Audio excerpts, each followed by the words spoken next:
Bismillah. Assalamualaikum warahmatullahi wabarakatuh. Alhamdulillah. Alhamdulillahilladzi anzala fihi al-Qur'an hudan lin-nasi wa bayyinatin minal huda wal furqan. Asyhadu an la ilaha illallah wahdahu la syarika lah. Wa ashhadu anna Muhammadan abduhu wa rasuluh alladzi la nabiyya ba'd. Allahumma shalli ala Muhammad wa ala alihi wa ashabihi ajma'in wa man tabi'ahum bi ihsanin ila yaumiddin. Bapak-bapak dan ibu-ibu serta anak-anakku yang semoga senantiasa dalam curahan rahmat Allah Subhanahu wa taala. Al-Quran yang 30 juz itu terbagi menjadi 3 bagian. Sepertiga bagian itu tentang tauhid, mengesahkan Allah Subhanahu wa taala. Kemudian sepertiganya adalah tentang hukum-hukum. Dan yang terakhir sepertiganya adalah tentang kisah-kisah. Makanya di dalam Al-Quran, Bapak dan Ibu sekalian, kalau kita membaca terjemahannya 30 juz itu, mungkin ada di antara kita yang sudah pernah baca terjemahannya 30 juz. Kalau belum, upayakan kita baca sebelum kita meninggal, ya, karena rugi rasanya kita selama ini membaca Al-Quran tapi kita tidak paham apa yang sebenarnya kita baca selama ini. Jadi upayakan baca terjemahannya sampai terakhir, minimal 1 kali, lebih bagus kalau diulang beberapa kali. Jadi di dalam Al-Quran kalau kita membaca terjemahannya itu ada, terkadang kita melihat kisah-kisah para nabi-nabi dan rasul. Bahkan ada dalam Al-Quran nama surah khusus dari 114 itu namanya surah Al-Qasas, kisah-kisah. Tapi bukan berarti bahwa kisah-kisah itu hanya berada di surah ini, ya, bahkan tersebar di beberapa surah-surah yang lain. Termasuk juga kisah tentang orang-orang yang diazab oleh Allah Subhanahu wa taala. Kemudian ada lagi kisah tentang orang-orang yang soleh yang diselamatkan oleh Allah Subhanahu wa taala dari azab, dan berbagai kisah-kisah yang lain. Itu dalam Al-Qur'an. Nah, dalam hadis juga demikian. Kadang Rasulullah SAW itu menyampaikan kisah di hadapan para sahabatnya. Karena Allah memberikan pembelajaran kepada Rasulullah lewat ayat-ayat tersebut. Di antara salah satu tujuan utamanya, ya, manusabbitu bihi fuadak, agar Rasulullah SAW itu dikuatkan hatinya dalam menghadapi berbagai macam tantangan dalam menyampaikan risalah atau dakwah, dan sekaligus sebagai penguat jiwa mendengarkan kisah-kisah. Makanya saat ini alhamdulillah kita bersyukur juga karena Bapak dan Ibu sekalian itu toko-toko buku Islami alhamdulillah juga menyiapkan atau menjual buku-buku sirah, sejarah, ya, baik itu sejarah Rasulullah SAW sendiri atau sirah Nabawiyah. Di antaranya yang ditulis oleh Syekh Abdurrahman Al-Mubarakfuri yang merupakan bestseller. Ini bagus sekali kita baca Bapak dan Ibu sekalian. Kemudian juga kisah tentang sahabat-sahabat Rasulullah SAW, begitu pun dengan para sahabiah, para sahabat-sahabat perempuan. Bahkan ada lagi kisah dari orang-orang yang setelah meninggal Rasulullah, itu namanya tabi'in. Itu juga banyak buku-bukunya, kita bagus beli itu. Ya, seperti kisahnya Atha bin Abi Rabah dan beberapa para tabi'in yang lainnya. Masya Allah, sungguh menakjubkan kisahnya di dalamnya. Dan metode dalam memberikan pembelajaran kepada anak-anak kita, di antara salah satu metode terbaik adalah berkisah, ya, berkisah dengan kisah yang sebenar-benarnya, bukan hanya sekedar cerita dongeng, tapi kisah yang sebenar-benarnya. Dan di zaman Rasulullah juga ada kejadian-kejadian yang terjadi pada sahabat-sahabatnya. Ada yang punya kisah masing-masing sahabat yang cukup menarik kita baca. Nah, pada kesempatan ini Bapak dan Ibu yang dirahmati Allah Subhanahu wa taala, insya Allah kita akan kisahkan satu orang sahabat Rasulullah SAW yang dimana sahabat ini agak jarang mungkin kita dengarkan namanya. Ya kan, kalau seperti Abu Hurairah sudah sering kita dengarkan ya, dan beberapa sahabat yang lain. Tapi kalau sahabat ini sangat jarang kita dengarkan namanya. Tapi dia adalah sahabat, bukan orang kafir, bukan orang musyrik, tapi sahabat. Nah, hanya saja sahabat ini radhiyallahu anhu orangnya miskin. Kemudian yang kedua, dari sisi tampilan fisiknya kurang menarik. Ya, kurang elok rupanya, kurang elok wajahnya. Kemudian disebutkan juga dalam riwayat nasabnya kurang jelas, walaupun dia berada di kota Madinah, seperti yang kita selama ini tahu bahwa Madinah itu dulu namanya Yathrib ya. Nah, itu dulu penduduk Ansar, bukan muhajirin, bukan yang berhijrah dari Mekah ke Madinah. Ini sahabat ini seperti itu kondisinya. Dan tidak ada yang mau menjadikannya sebagai menantu, atau tidak ada yang mau menjadikan sebagai suami. Melihat hal ini sebagai seorang pemimpin, Rasulullah SAW terkadang ya beliau itu mengetahui keadaan sahabatnya masing-masing, apa-apa dan seterusnya, masalahnya dan seterusnya. Nah, pada kali ini Rasulullah bertanya kepada sahabat ini yang bernama Julaibib radhiyallahu anhu. Ya, Julaibib radhiyallahu anhu. Jarang kan kita mendengarkan hadis yang berasal dari Julaibib. Sangat jarang kalau kita mencari riwayat hadis dari Julaibib. Tapi beliau adalah seorang sahabat yang sangat rajin mengikuti apa yang disampaikan oleh Rasulullah SAW. Nah, ketika itu Rasulullah mendatangi Julaibib. Tidakkah engkau mau menikah, wahai Julaibib? Mendengarkan pertanyaan Rasulullah SAW, Julaibib kemudian menyampaikan kepada Rasulullah, wahai Rasulullah, adakah sekiranya orang yang ingin menikah dengan saya dengan kondisi saya seperti ini?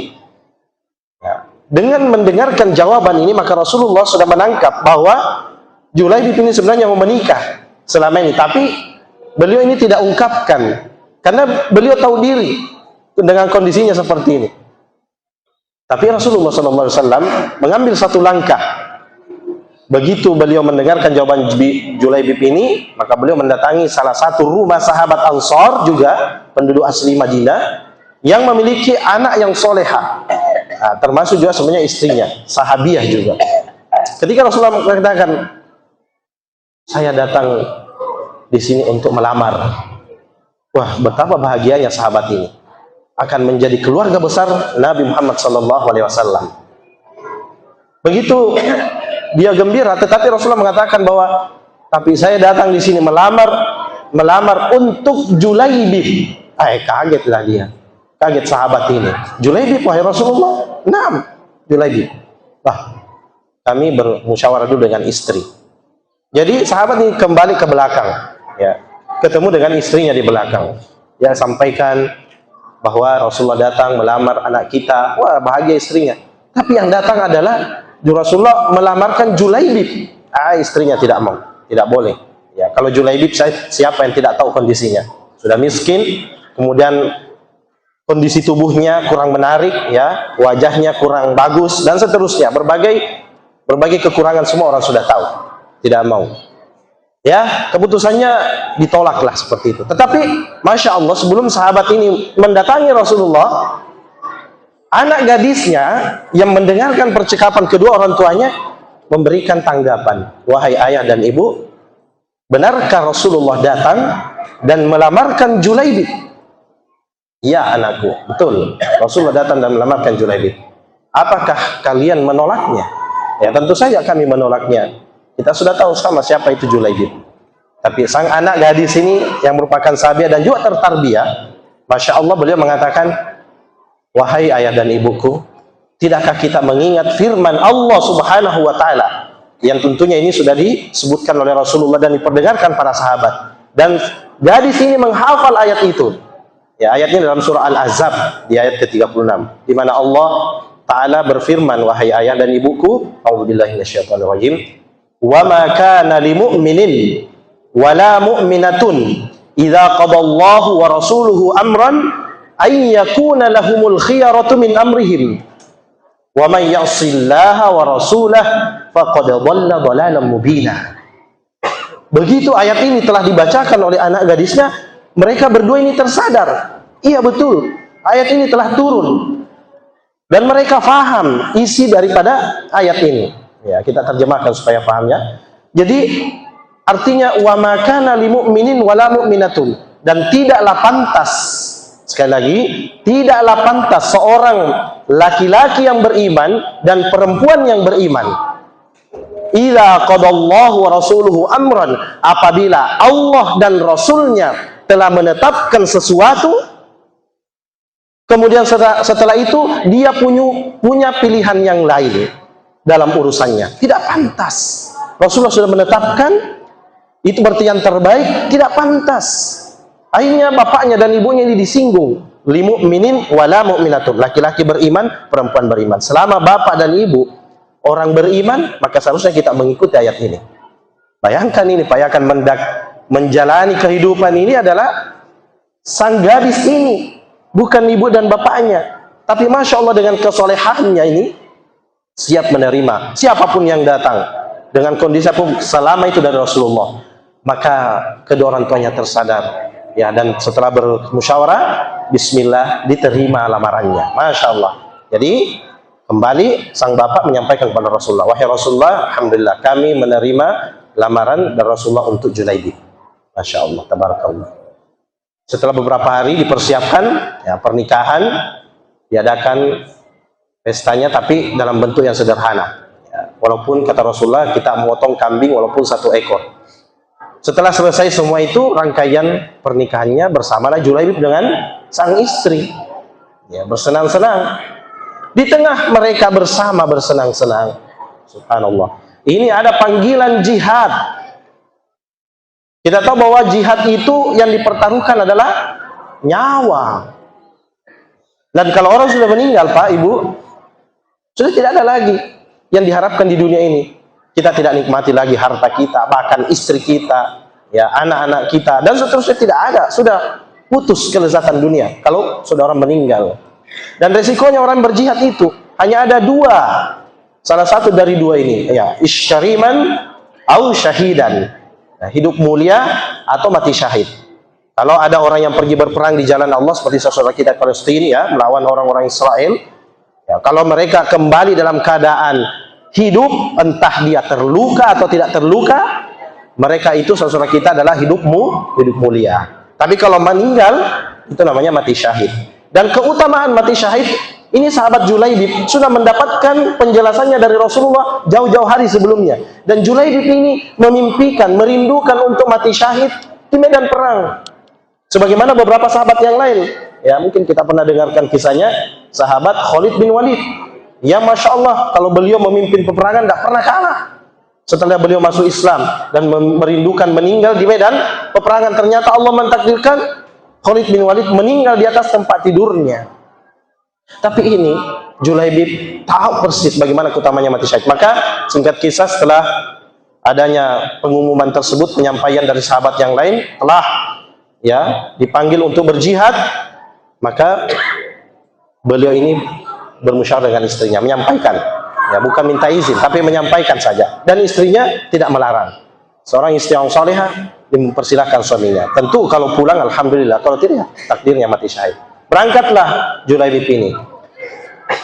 Dalam peperangan, Bapak dan Ibu sekalian, itu terjadi perang yang berkecamuk, dan alhamdulillah dimenangkan kaum muslimin waktu itu.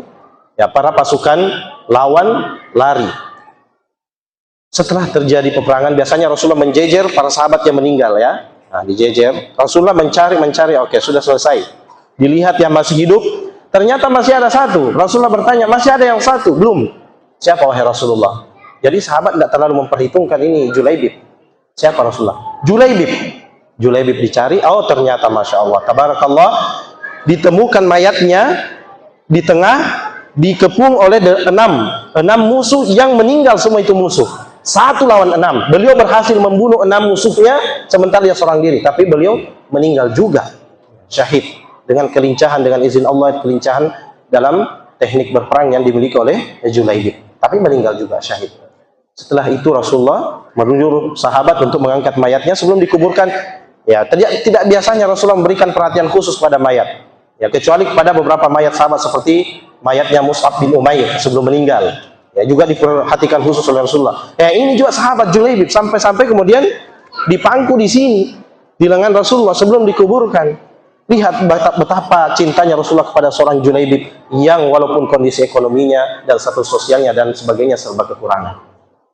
Bapak dan Ibu sekalian, kalau kita mau kisahkannya agak panjang, sampai di sini saja dulu. Nah, apa hikmah yang bisa kita petik dari kisah salah seorang sahabat Julaibib ini? Yang pertama, boleh jadi Bapak Ibu sekalian, suatu saat kita ini orang tua, ya, kita punya anak, bahkan cucu kita yang sekolah di sekolah Islami atau mungkin bukan sekolah Islami tapi belajar tentang hadis, Al-Quran. Terus kita diingatkan oleh anak kita, atau seperti saya di rumah, kadang anak saya yang mengingatkan saya berterima kasih nak sudah mengingatkan Abi. Ya, kita tidak mengatakan kamu ini apa, masih kecil, saya ini sudah bapakmu ini. Tidak boleh seperti itu. Selama ayat Allah dan hadis Rasulullah yang disampaikan, maka mari kita lapang dada untuk menerimanya. Bahkan kita sampaikan terima kasih. Seperti tadi, anak perempuan yang mengingatkan pada kedua orang tuanya. Yang kedua,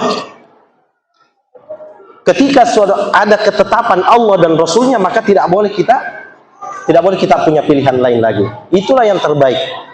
Walaupun, sekali lagi, walaupun dalam pandangan kita kadang ada sesuatu yang efek negatifnya, tetapi kalau kita yakin benar keimanan kita kepada Allah dan Rasulnya, maka kita balik bahwa pasti dibalik daripada pandangan negatif saya ada efek positif yang lebih besar, ada kebaikan dibalik daripada itu. Yang ketiga, ketika kecintaan, nah ini lagi berbicara tentang mahabbah, cinta kepada siapa? Cinta kepada Allah dan Rasulullah itu lebih tinggi daripada kecintaan segalanya, Bapak dan Ibu sekalian. Coba lihat seorang Julaibib baru saja menikah, mau bersenang-senang dengan istrinya, tapi panggilan jihad ada, maka dia tinggalkan istrinya, walaupun tetap berharap kalau hidup menang, pulang bergaul dengan istrinya, tapi kan dalam mati syahid. Dan itu pilihan. Dan dalam ayat yang lain Allah Ta'ala berfirman, wa ma atakumur rasulu fakhudhuh. Apa saja yang diperintahkan oleh Rasulnya maka ikuti. Wa ma nahakum anhu fantahu. Dan apa yang dilarang oleh Rasulullah maka jauhi. Ya, bahkan ada kisah yang sedikit menarik sebagai penutup daripada ceramah tarawih pada malam hari ini. Ketika Rasulullah bersama para sahabat radhiyallahu anhum, tiba-tiba Rasulullah memegang tangannya Umar bin Khattab. Ya, siapa yang tidak tahu Umar bin Khattab, Pak? Kita semua sudah tahu bagaimana beliau. Orangnya tegas, ya, orangnya tegap, badannya kekar, ya, sulit dikalahkan kalau bergulat dan seterusnya. Semua orang pada takut, termasuk orang kafir. Kalau beliau masuk Islam, beliau umumkan tidak ada orang kafir mau memeranginya. Tapi kalau bertemu dengan Rasulullah sallallahu alaihi wasallam yang pernah mau dibunuh Rasulullah oleh beliau sebelum masuk Islam, ketika beliau masuk Islam, tiba-tiba Rasulullah pegang tangannya Umar bin Khattab. Ya, kalau biasanya pemimpin ya siapalah yang diantara kita dipegang tangan kita, kayak kita tersanjung kayak begitu. Umar bin Khattab tersanjung. Hanya apa beliau katakan? Wahai Rasulullah, saya lebih mencintai engkau daripada semua yang lain kecuali diriku. Saya lebih mencintai engkau, termasuk bapakku, hartaku dan seterusnya anakku. Saya lebih mencintai engkau daripada yang lain kecuali diriku. Rasulullah mendengar hal ini, beliau mengatakan, wahai Umar, imanmu belum sempurna sampai engkau lebih mencintai diriku termasuk daripada dirimu. Kalau begitu Rasulullah, beliau mengatakan, kalau begitu Rasulullah, saat ini saya mengatakan saya lebih mencintai dirimu daripada semua yang lain termasuk diriku. Nah, kemudian Rasulullah mengatakan, al-an, barulah sekarang wahai Umar sudah benar keimananmu. Bapak dan Ibu sekalian, cinta kepada Allah dan Rasulnya lebih di atas daripada kecintaan selainnya. Mudah-mudahan apa yang kami sampaikan pada malam hari ini memberikan manfaat bagi kita semua, menjadi inspirasi bagi kita semua dalam menjalani kehidupan di dunia yang penuh dengan tantangan hari ini. Barakallahu fikum jami'an, subhanakallahumma bihamdik, asyhadu an la ilaha illa anta astaghfiruka wa atubu ilaik, wa akhiru da'wana alhamdulillahi rabbil alamin. Wassalamualaikum warahmatullahi wabarakatuh.